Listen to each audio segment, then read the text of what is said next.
Welcome to another edition of the Official Jets podcast. Brandon Copeland in the house. Cope, thanks for joining us. Thanks for having me. We're in the Play MGM studios. You can follow us, the podcast, NewYorkJets.com, YouTube, Apple Podcast, Google Play, SoundCloud. Rate us, review us. Let us know. You can let us know, too, if you want. I'm about to put a review I love that. I'm in the presence of two professors here. EA, NYU professor in the offseason. And then in the far chair over there, Brandon Copeland, teaching financial literacy. This has been well documented, and I'm sorry if you're sick of talking about it. But what was like the moment that you said, okay, this is a problem, and I need to tell people before they enter the real world? Yeah, I think that, you see it, especially being in the locker room. You know, you see it all the time in the sense of people making good decisions and people making bad decisions. I think that the narrative and, the story that people highlight are the bad decisions. Of course, that's what gets ratings. That's what gets crazy comments, all that type of stuff. But even with that being said, I also realized that, I would say, and hopefully people don't take this the wrong way, I think I'm a well-educated young man. However, I was approaching some major life decisions, and I had no idea what I was doing. So when I'm buying my first house, and the realtors are talking about PMI and subsidies and all of this type of stuff, and I'm just sitting there like, this is probably one of the most important decisions I'm making in my life, and I'm literally just kind of nodding my head with the realtor or just saying, hey, what's that, and learning on the fly. And I'm like, this is backwards, right? Like, we sat in these classrooms for years, and I've learned, the tangent of a 45-degree angle and stuff like that, stuff that I'm personally am just not using, right? And if I need to use it, I'll Google it. But these things like my credit and these things like budgeting and how to write a check, investing, right? These things that are just a part and can potentially be a part of everyone's life and potentially every day, we're not talking about it. So I'm like, let's start a class. Let's talk about it. I figured going back to Penn would be great because that's my alma mater. And You're the first Ivy League guest on the podcast. It's true. There we go. History. That's right. In the Play MGM studios. But yeah, I figured going back would be one, great for me, coming full circle and all of that type of stuff. But then two, to be quite honest with you, I knew that it would draw attention to the problem in the sense of, if I'm not an active NFL player, I would tell the media when they came to the class and we had, all these different outlets covering us. I'm like, I know you would not be here if I wasn't an active NFL player, sure. Right? And then now on top of that, this is at an Ivy League school and not, just not a different school, so to speak, right? And so with those two things, it drew a bunch of attention to the problem, and now it's like, okay, how do we continue to work it and figure out how we can do this on a mass scale? Because I don't think it should just be at one school or just be at college. I think it should be in high schools and younger than that, right? So yeah, we took a great step last offseason, and we just got approved to do it again this awesome. offseason. Congratulations. Yeah. So who's taking the class? Like, you are a young, educated man who is a professional athlete. Who are you teaching? I'm teaching the college students, but again, I have a different teaching style and different approach. So, as they understand or will understand when they walk into my classroom this year, right now we'll have 60 students, and we save half of the spots for seniors because they're about to use it. So it's an undergraduate class. Yeah, undergrads, right? And again, we wanted to originally open it up to as many people as possible, but trying to make sure that, one, we did it the right way the first time.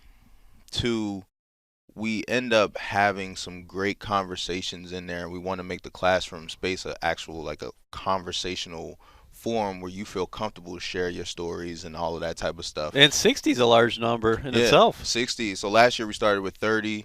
This year we're moving to 60. So that will be a different challenge this year. But last year it ended up working out perfectly, right? And so now this year it's like, how do we take that next level step, help more people, and then go from there. And one of the last things I'll share about the class, because I don't want to bore you two to death, but You're not well, I wish I could take the class. Right. Is, I'm not the biggest grader or traditional grade type of professor, so to speak.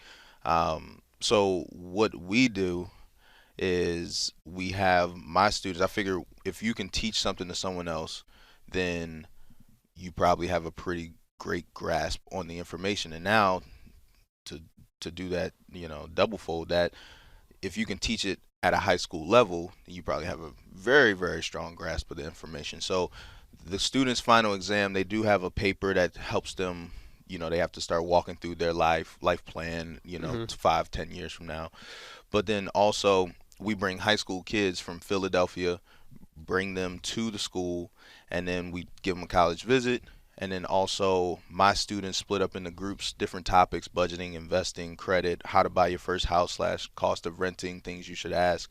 And we make our students teach the high school students, and we did it for the first time last year. Last year was our first time doing the class. That's a great idea. Thank you. And I like that a lot. When I say, like, the kids were literally leaving the class talking about whether to invest in Apple, Uber, or Nike, and like debating and arguing it. It was pretty cool, and I think that it's a part of who I am as a person from a foundation give back effort, right? You're teaching young people to want to help others, but two, who knows where that conversation for that high school kid goes, right? Now they're going home and talking to their parents about, hey, I went to Penn today. I've been in Philly my entire life, and I've never walked on that campus or even knew it was there. And now I just went there, had a whole conversation about investing. Mom, are you investing in anything? Let's talk about it, right? So, pretty cool. It's so practical, and that's what I like, because, like you were mentioning before, we learn a lot over the years. And some of those things are not put to use. I'd say most of those things. I know for me, I'm a little bit older than both of you guys, that I forget a bunch of what I've learned in school. But what you're teaching at Penn are life lessons that you're going to continue to draw back from throughout. I mean, until your closing day. Right. Yeah. I feel like personally it's one of those classes that I wish we had in high school or Syracuse, where I went, to be honest, because to what we've all been talking about, and I'm sure you've talked about it 1,000 times, you learn a lot of stuff that you don't really remember. And then that's something that's daily life, and yeah, I'd like to know how to live my life. Right. But I'm glad you mentioned your final exam, because I was curious, what kind of homework do these kids get on like a day-to-day basis? Because based on what you told us, it seems like you want to generate conversation, but then how do you also make it like a learning experience where they have to take it home and then bring it back to the classroom? Right. So we have a bunch of different, and I will preface this, I'm a light homework person, just because. Another reason why the class had to get bigger. Yeah, exactly. But we have a bunch of readings that end up going into prefacing the next class, and then we also have practice at some of these practical habits, so budgeting. So every student has to create their semester budget, right? And if you want to save this, or you want to do this, or whatever, you can't get to that unless you budget right this week, right? Or you make the right decisions this week and this month, and all that type of stuff. So we work on that throughout the semester, so that hopefully by the end we can break bad habits, or some of these habits are passed down from just family, right? Like, I've always grown up seeing my family go and I'm just using this as an example, and they go eat out every day, right? As opposed to going to the grocery store, buying groceries and cooking to try to, budget more appropriately, right? So we work on that stuff. We practice it, and we also have mock trading games, investing games, stuff like that. Students have to come in and pitch stocks. And then one of the biggest things that is not spoken about the classes. I think that as an NFL player, and just something that I've personally had to go through rookie symposiums and just over a 7-year career, is you have to get comfortable and confident in being yourself. And so we have a whole class on the business of me and treating yourself as an entity, right? And we understand that as athletes, but that's not a lesson that a lot of the everyday individual just gets. And no one's telling them to think of themselves as themselves. So literally every day, hopefully none of my new students are listening, but every day they come into the class, one of the things I do is I literally make everyone stand up and introduce themselves to a new person, and then you have like a minute and a half to whatever my prompt for the day is, right? And so like you watch how the first day, you go and you say, hey, explain to the other person your 3 strengths or 3 weaknesses, right? And after you give them a minute and a half, after a minute, it's crickets. Yeah. Right.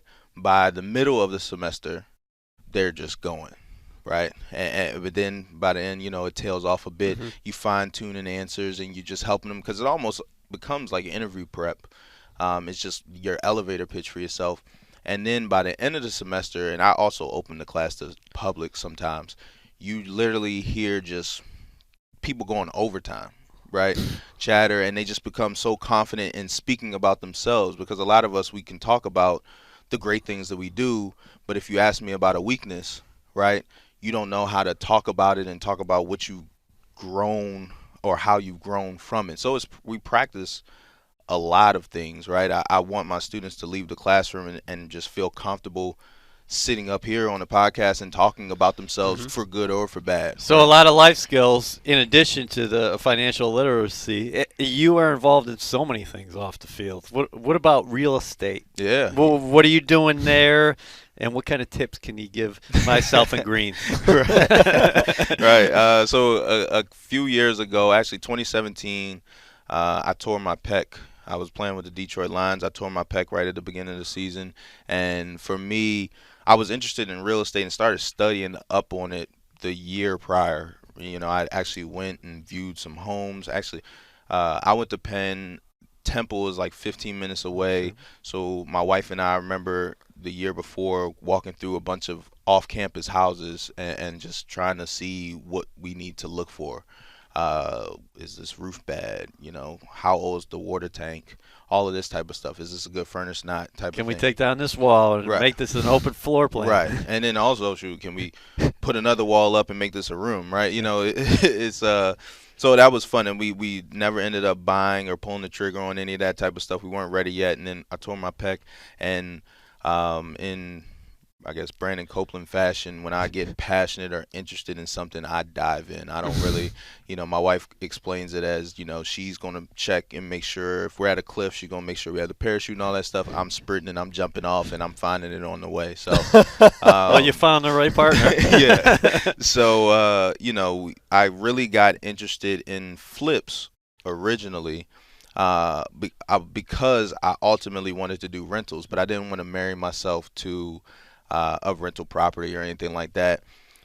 However, in the process of doing the flips, I've just fallen in love with the process, scouting and recruiting a house or surveying a house and all of that type of stuff, buying and going back and forth and then picking carpets and tiles and all of that type of stuff. And it's been fun. I know it might sound crazy, but I'm watching HGTV. That's what I was just going to ask you. That's what I'm thinking about. Every time we talked about this before, is that all the programming now on television where people all of a sudden, and I probably should keep my wife out of this, but everybody is now like, I can do that. Oh, yeah. Oh, yeah. That looks easy. We'll just get a property here and, fix it up. We'll flip it on the other side. There's a lot of work involved. Yeah, no, it is. Are you a Property Brothers guy? I am. I do like Property Brothers. Obviously, love Chip and Joe. But I really like watching just to see what's in style, what people are doing. And then ultimately, to be quite honest with you, how I can do it on my budget, right? There's a different HGTV budget. You know, sometimes those houses are in California and they're buying them for $750,000. It is TV. Right. At the end of the day, you got to remember. But yeah, no, it's been fun. So we've done flips, and that year coming out with my PEC, I remember, you know, my wife she works at Google in Manhattan, and she'd come home from work, and you know, I'd be just, you know, eating dinner and just chilling with her and be like, hey, what'd you do? How's work? It was good? Nice, yeah. We bought a house. What? And she'd be like, we what? And I'm like, all right, you know, man. You just dropped that casually? Right. And then she told me, don't buy any more. You know, we need to make sure that we know what we're doing. Our contracting team is good, yada, yada, yada. And then, again, sometimes I go too far, and I remember I did that again, but on one particular occasion, I bought 2 at a time, and you know, this is Detroit's market, so you know these houses aren't a little bit lower income. It's not LA, right? Exactly. So I mean, and these houses, just for anyone listening, I mean, these were houses where you can buy, you know, a house for $35K, put into it 40 or so. Mm-hmm. So you're all in at 75, 80, and you can turn around and sell for 120, 130 plus, right? That's nice game check, $50,000 right there. And I'd see some of the houses that they're flipping on HGTV for $700,000, they're making 50, right? Is the Fixer Upper on HGTV? Mm-hmm.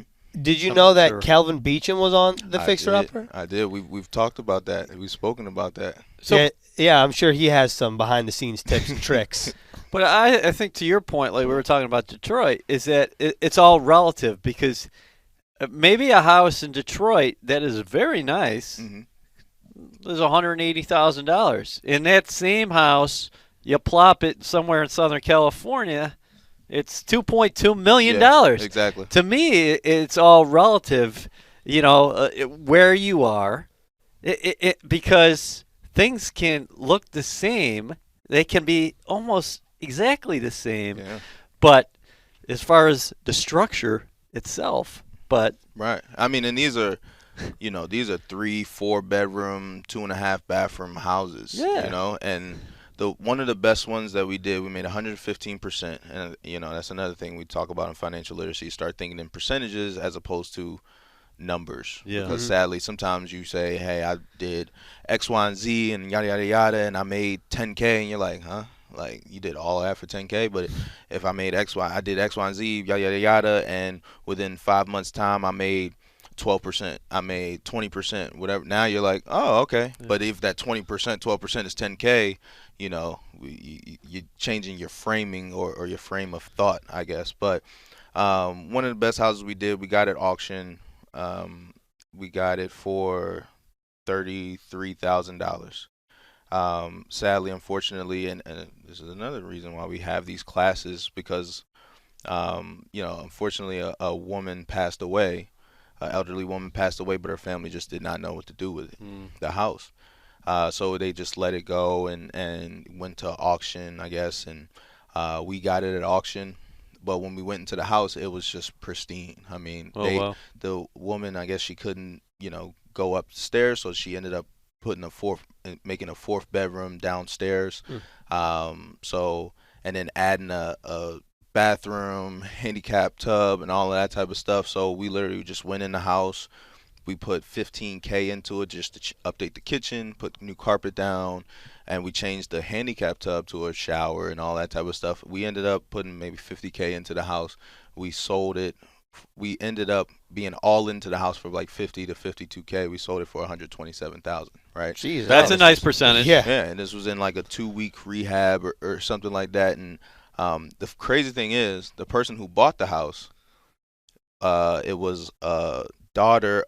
A woman bought the house whose father was handicapped, and she was living with the father. So we probably could have saved money and kept the handicap tub in the house. But it's just crazy. Wait, so is this a family business for you guys? Because you're talking about your wife, and you're saying, hey, honey, oh, by the way, how was your day at Google? Oh, yeah, I bought 2 houses today. Yeah, I mean, is it you?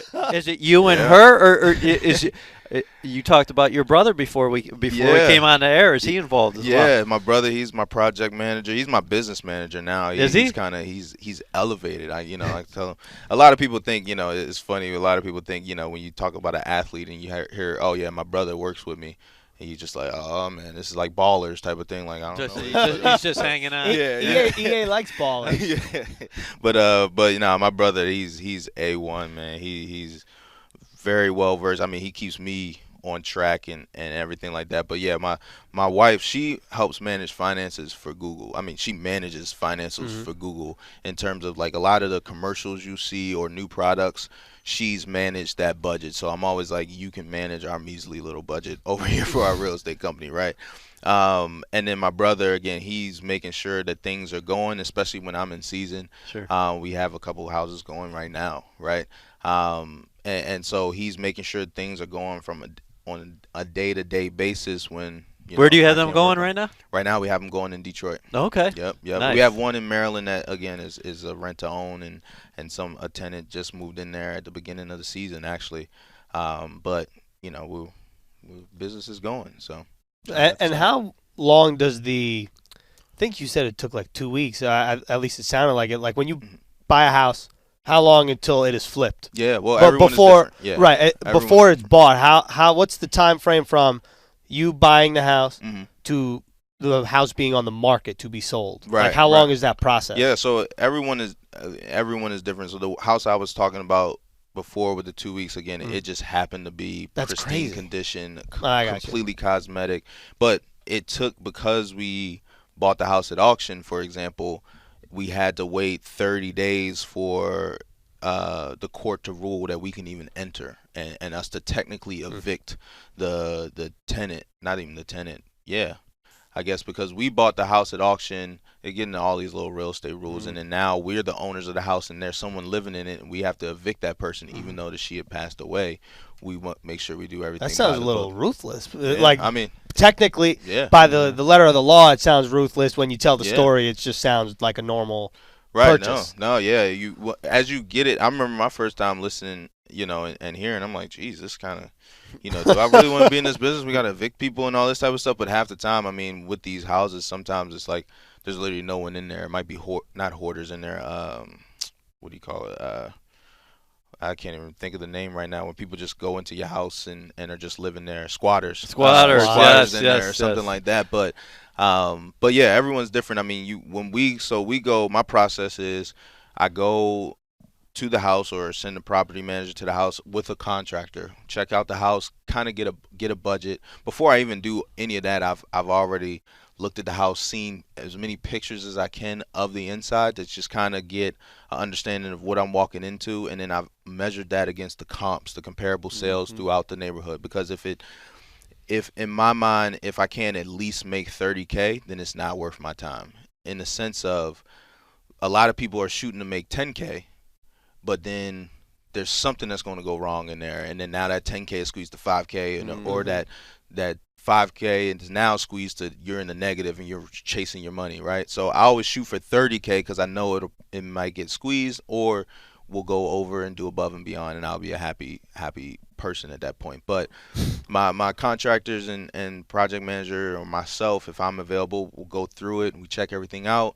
We develop a budget based off of that, and then we make a decision whether to buy or not. Once we've made that decision, a lot of the times you don't actually get, even if you put in an offer, a lot of times you don't actually win on that offer, so to speak. So I've put in more offers than I've actually hit on or won.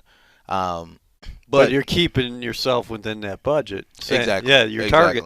Exactly. So, but why Michigan? Because you played with the Lions to start your career? Yep, because I played with the Lions, and I thought originally to learn, it would be good to be able to drop in on the properties and see it. Now, when I started, about a month into me starting and buying my first house for a flip, again, I tore my pec, and so I ended up moving back to New Jersey and learning how to do it long distance, which ultimately ended up working better for me. But what is the biggest misconception about professional athletes? Well, let's be more specific. Let's talk about NFL players from the outside, because here you are And we haven't even talked about all the stuff you do in the community. We're just talking about B. Cope and his business ventures and his educational. There's a lot to dive into. For sure. His educational endeavors as well. But what's the biggest misconception out there about NFL players? Yeah, I think the dumb jock misconception. I think that I was actually having this conversation with a teammate this week. A lot of people consider players, athletes in general, but players dumb jocks, so to speak, right? And not that you think that they're completely stupid or anything like that, but you just think that they're ignorant. They can't apply themselves to other things. What people fail to realize is, one, the NFL is a very complicated business. Week in, week out, you're really preparing your mind, body, and soul to go against a team, and then the next week you literally flush it out and have to get rid of it and learn a whole new playbook, whole new tendencies, all of that type of stuff for a new team. And you have to keep doing that, right? So that takes a certain mental capacity right there. Two, another thing that people fail to realize is, like, just because I'm applying myself to football, or let me say this in a different way, I have the opportunity to make a lot of money and change a life-changing amount of money right here, right now with football. I'm all in and I'm applying myself to this mentally, right? Because I don't apply myself to math class or whatever. I'm not the guy trying to distract or detract from education, but years ago, I spoke to the rookies in Detroit, and I was speaking with a Stanford grad, Johnson Bad-Mosi. He's playing with the Miami Dolphins now. And one of the things I was talking about to the rookies is, hey, you never know when your last play is. You have to be prepared, yada, yada, yada, all that stuff. Johnson, on the other hand, was talking about the same thing, but then he also said, but keep in mind this. How many people from your school would kill to come out of college making $500,000? Right? So with that being said, you need to make sure you take full advantage of this opportunity and go all in. So again, I use that example to say we have this opportunity and people just think that, oh, these guys aren't, they're not thinking about politics and all that type of stuff. Well, listen, I have this opportunity that a lot of people would kill for.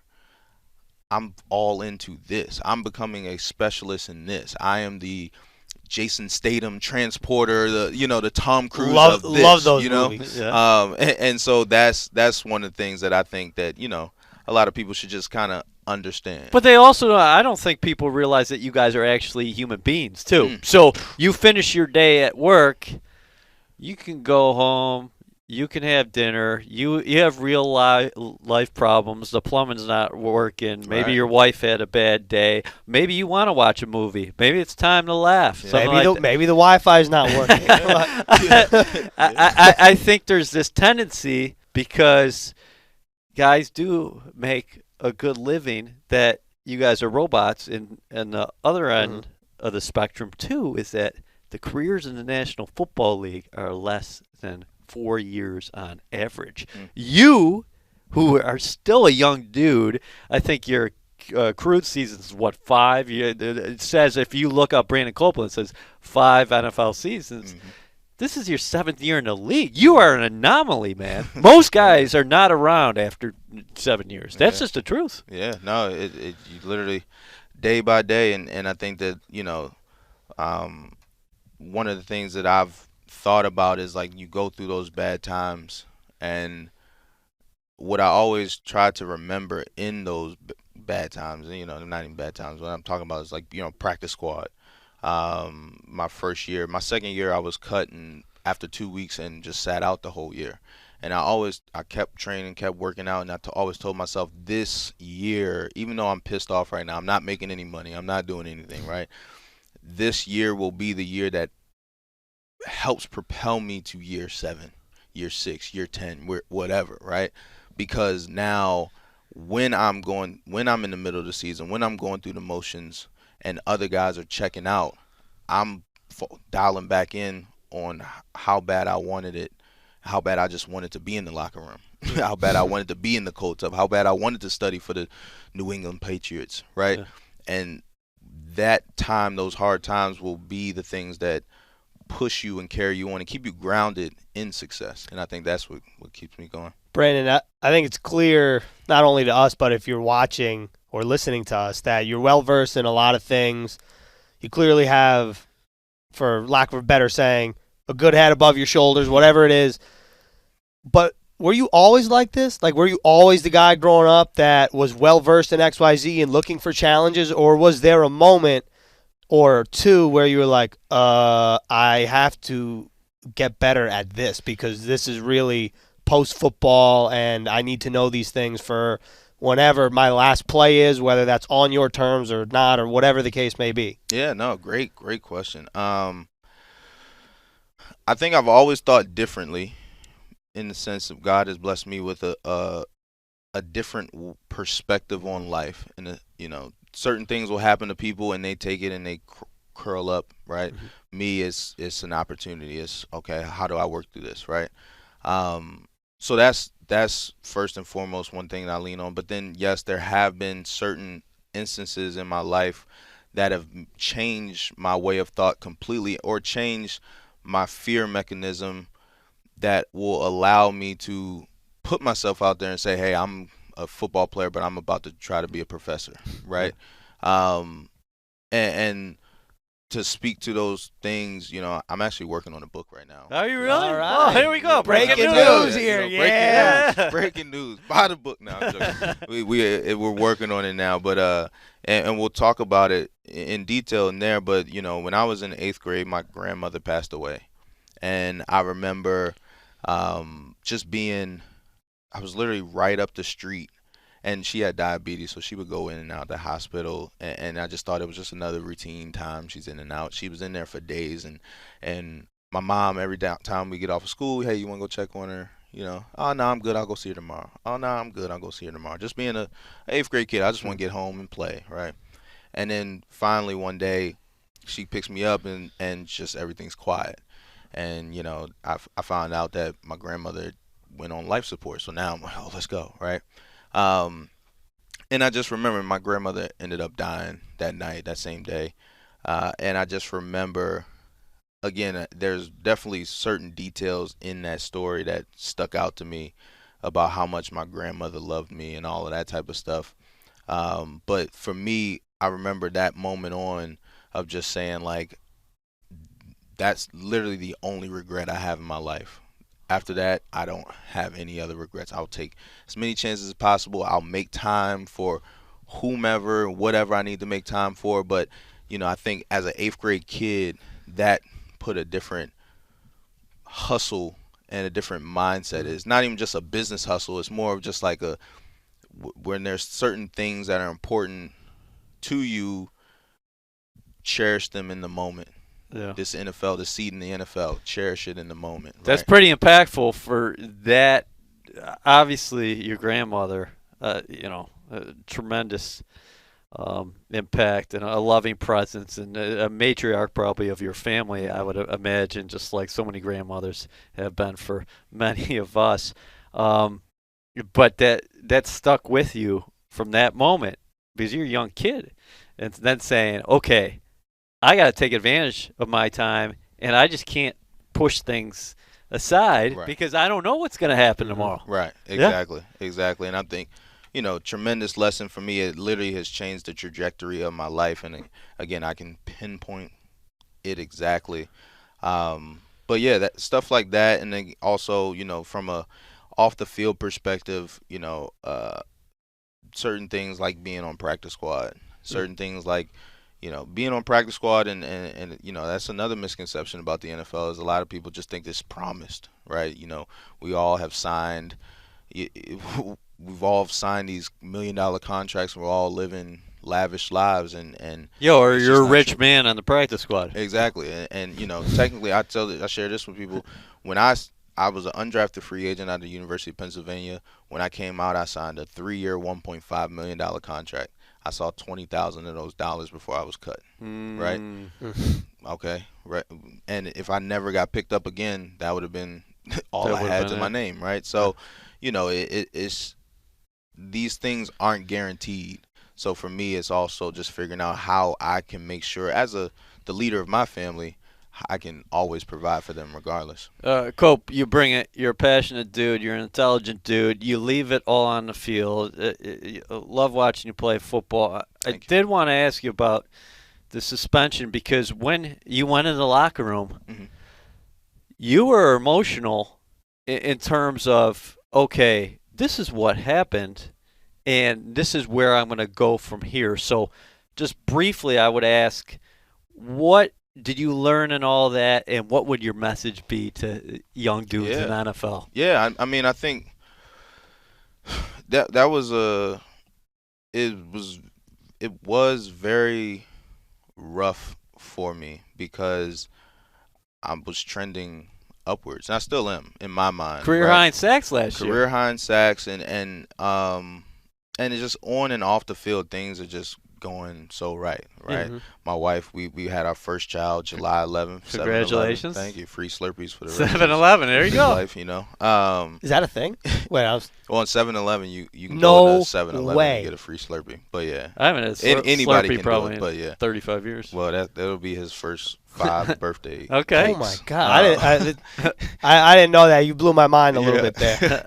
But yeah, so things were just trending upward, and then for that to happen, as I spoke about it came in. It was a failed drug test in April, and for me, the person who I am,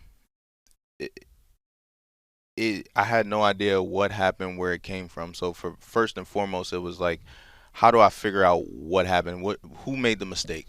In the sense of somebody who tested it. My piss must have switched it up with someone else's or whatever, right? Yeah. So my first reaction when I heard the name, I'm like, nah, it can't be right. I'm like, this has to be someone messed up the text or the email, whatever it was, in the press release. And then when I found out what the supplement actually was, we actually filed the lawsuit this past Friday, so getting forward with that process. But after that part, it became, okay, what do I do with this? And that's kind of how I attack all adversity in my life. It's like, okay, well, first we're going to fight it as best as we possibly can. Went through the whole appeal process and all that type of stuff. Showed documentation, me trying to check all this stuff. The laboratory results showing that, this was a contaminated supplement, right? This is not on its label. But okay, we don't win that, right? I'm responsible for what's in my body. I get that. Well, what do I do with this now? Again, do I curl up in the ball, die? Or do I use this to fuel me these next few weeks? Do I use this as a time to catch up with my wife and spend time with my newborn son, catch up with my mother, all that type of stuff? And I say catch up, it's not that athletes, as our schedules are so hectic right now, that like some of us don't have the time to just like, hey mom, how you doing? Right? Like last week was my first week back, and I literally have my text messages are crazy right now because I haven't had a chance to respond to people. I've always wondered about that, because I feel like as an employee here, I'm pretty busy to begin with, and all my friends are like, oh, you want to go to happy hour, you want to do this? I'm like, dude, I can't do anything. So I can only imagine what it's like to be a player and be flooded with text messages. I know that's such a minor thing to think about. And so I think, to answer your question, coming out of the suspension, well, going into it, first I got my mind right of like, okay, what does this mean financially? I'm a financial literacy professor. What does this mean to me financially? Right? What does this mean for me from a brand standpoint, who I am as a person? How do I combat this? One of the most tragic things to me personally was, while I was on suspension, I was at this training facility in New Jersey for a little bit, and then I went down to Florida. But while I was there was this young kid who got hit by a car, right? I was rehabbing my wrist and all of that type of stuff, and this kid, he got hit by a car, young kid, and he's in there, and so his mom's like, hey, he plays with the Jets, say hi to him, blah, blah, blah, blah. And he's like, no, you don't. And she's like, yeah, he does. Come on, we can just Google him. And I literally, in my head, like, was just like, yeah, you can, and everything just sunk, because I was like, literally 2 weeks ago, if he would have Googled me, it would be all these great things about what I'm doing, and now if he Googles me, it'll be PD, PD, PD, PD, PD, PD, PD, right? And he might not ever read or know the story, but this young kid might take that from me, right? So again, regardless of that, I think it was, and I look at it as an opportunity, one, to see who's really in your corner. From a business standpoint, the things that I was doing off the field, got to see who really trusts, who really understands who I am. And fortunately, a lot of people were like, oh, they had the same reaction that you all had, right? Some were like, we'll stay away from you for right now. Cool, I don't want to do business with you. Yeah. That's the great part of having financial freedom is, all right, don't ever come back to me again, right? And then now, how do I use this as the thing that'll propel me into an amazing career year for the rest of the season? And so, now it's just, again, I'm all in. I'm back to work, and I'm here all day. Well, we're happy you're back. We love seeing you play. We love you as a dude. You're one of the best people in the locker room. And EA smiling. Yeah, well, listen, the guy brings he brings juice. Yeah, a lot of lessons. And the tough part of that whole deal, like you were talking about, which I do have some admiration for you here, is that for me, I was like, okay, I'm going to have a tough time trusting anybody give me any supplement again, because you checked all the boxes, and then still in the end you got burnt, which sucked. But if anybody knows anything about you, is that you do things right, you're going to continue to do things right, and I think great things are in store for you, not only off the field, because that's what we talked about today, but as you continue to be part of this rotation, I think good things are ahead for the Jets. Yeah. And going off that, you talked about before, just as we wrap up here, I think you'll like this. You seem like a quote guy. I don't know if you're a quote guy, but when you're talking about when you get suspended, some people curl up, what do you do? I used to work at a sleepaway camp a couple of years ago, and they have all these different quotes throughout the camp, and one of them was, this one stood out to me more than anything else. It said, it's not the weight that carries the man down, it's the way he carries it. Oh, it's not the weight that brings the man down. It's the way he carries it. So there you go. That's how we wrap up this episode on the Official Jets Podcast. A little quote. Nice. Cope, thanks for coming to the Play MGM Studios. You have to rate us and review us. Will do. And so does everyone watching and listening. Again, Apple Podcasts, NewYorkJets.com, YouTube, SoundCloud, Google Play. Basically, almost anywhere you can find a podcast. And we'll see you next week.